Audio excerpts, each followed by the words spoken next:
안녕하세요. 이번 회차에서는 불법금융의 피해 예방과 유사 수신 행위, 소멸시효 완성 채권에 대해서 알아보겠습니다. 먼저 불법금융의 피해 예방에 대해 말씀드리고자 하는데요. 불법금융의 피해를 막으려면 불법금융이 무엇인지부터 알아야 되잖아요.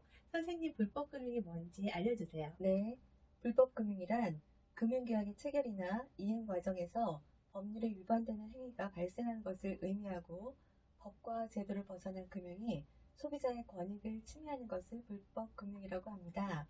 불법금융은 짧은 순간에 큰 피해로 이어지기 때문에 절대 이용하지도 말고 사기 피해를 당하지 않도록 주의해야 합니다. 그래서 금융은 반드시 인허가를 받고 정식으로 등록된 업체를 이용해야 하는데요. 그리고 사금융을 이용할 때는 몇 가지 체크 포인트가 있잖아요. 선생님, 체크 포인트 알려주세요. 네, 체크 포인트가 있습니다. 첫 번째는 등록 대부업체를 확인해야 하는데요. 방법은 금융감독원의 서민금융 1332 혹은 홈페이지로 접속하시거나 각 지방자치단체의 지역경제과를 확인하시면 됩니다.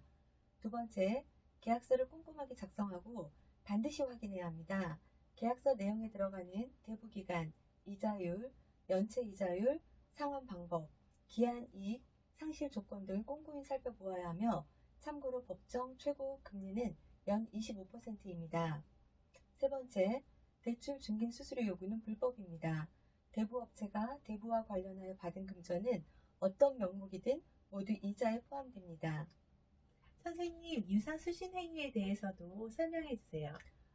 유사수신행위란 금융관계법령에 의한 인허가를 받지 않거나 혹은 등록 신고 등을 하지 않고 불특정 다수인으로부터 자금을 모집하여 투자자의 피해를 유발하는 불법 사금융 행위를 말합니다. 그 유형으로는 첫 번째, 종합금융 컨설팅 업체를 가장하는 행위, 두 번째, 부동산 사업을 가장하는 행위, 세 번째, 검증되지 않은 신기술을 내세운 제조나 조립 판매 시장을 사칭하는 행위, 네 번째, 조업 사업을 가장하는 행위, 다섯 번째, 기타 여러 사업을 사칭하여 고수익을 보장하는 행위이며 이와 같은 유사수신 행위에 피해를 입지 않기 위해서는 소비자가 유의할 사항이 있는데요. 투자 권유를 받은 즉시 해당 업체가 제도권 금융회사인지 확인해야 합니다. 방법은 금융소비자정보 포털 파인에서 제도권 금융회사로 확인하시면 됩니다. 만약 고수익 보장을 약속하면 일단 의심할 필요가 있습니다. 이유 없는 고수익은 없다고 생각하시면 사기 피해를 줄일 수 있고 만약 이와 같은 유사수신 행위에 피해를 입으시면 즉시 신고해야 합니다. 대포통장에 대해서도 알려주세요. 대포통장이요? 대포통장이라는 말은 정말 많이 들어보셨을 거예요. 대포통장이라 함은 통장의 명의인과 실사용자가 다른 비정상적인 통장을 말합니다. 예를 들면 각종 범죄, 보이스피싱 등에서 사기 피해 자금의 수치 수단으로 사용되고 있는데 특별히 기억하실 내용은 통장을 양도 양수하실 경우 3년 이하의 징역 또는 2천만 원 이하의 벌금형을 받게 된다는 것입니다. 다음은 소멸시효 완성채권의 관련 유의사항에 대해서 설명해 주세요. 네. 소멸시효 완성채권이 좀 어렵죠? 이런 경우를 말합니다.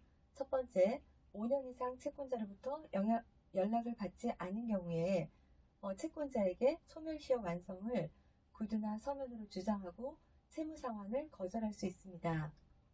두 번째, 소멸시효가 완성된 채권에 법원으로부터 지급명령을 받은 경우, 이런 경우는 2주 이내에 이의신청을 해야 합니다.